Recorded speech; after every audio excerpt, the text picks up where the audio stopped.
နှစ်ပဲအချိန်ပေး N3 Canny Master New Edition ရဲ့ပေါ့နော် Canny လေးတစ်လုံးရမယ်ဆိုရင်စိတ်ဝင်စားလားစိတ်ဝင်စားတယ်ဆိုရင်ဒီဗီဒီယိုကိုစောင်းအောင်ကြည့်သွားလိုက်ပေါ့နော်ကျွန်တော်ဗီဒီယိုပေါ့နော် Canny တွေအားလုံးဒီ YouTube channel The Sun YouTube channel မှာတင်ထားပေးပါတယ်ဒါဆိုရင်ဆက်သွားလိုက်ရအောင်နော်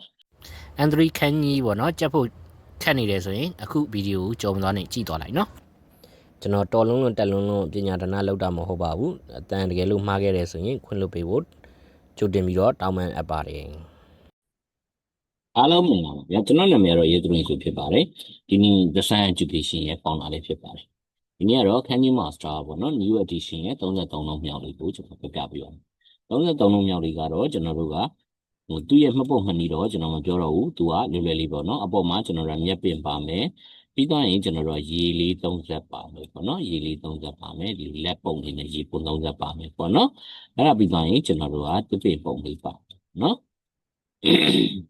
အဲ့တော့ကျွန်တော်တို့ကသူ့မှတ်ပုံမှန်နီးဆိုရင်အရန်ကိုရှုပ်နေမှာဆိုတဲ့အတွက်ကြောင့်ဒီတိုင်းလေးပဲကျွန်တော်တို့ကမှတ်လိုက်မယ်ပေါ့နော်ဒီတိုင်းလေးပေါ့နော်နာဆိုတဲ့စကားလုံးလေးဖြစ်ပါနော်ကဲဟုတ်ပြီဟုတ်ပြီ33လုံးမျိုးရဲ့ကျွန်တော်လုံးလွဲလေးကိုကြည့်ကြည့်ဒီနေ့ကနေတောက်ကြနေအထိတရက်ကိုခန်းကြီးတစ်လုံးကျွန်တော်ရဲ့ YouTube channel မှာတင်ပေးပါတယ်ပေါ့နော်ဒါဆိုရင်ကျွန်တော်တို့ကရာဆိုင်ပေါ့နော်ဟင်ဒီဟင်းရွယ်ဆိုတဲ့စကားလုံးပြီးတော့ရင်နာနောဟာနာပေါ့နော်ကိုက်လန်ပြီးတော့ရင်နာမရာဆိုင်ဟင်ဒီဟင်းရွယ်စိနော်ပြီးတော့ရင်ဆိုင်အန်စိုက်ခင်းဆိုတဲ့စကားလုံးလေးပဲဖြစ်ပါတယ်အားလုံးကိုကျေးဇူးတင် like and subscribe ခေါင်းလုံးလေးနှိပ်ပေးခဲ့ပါဦး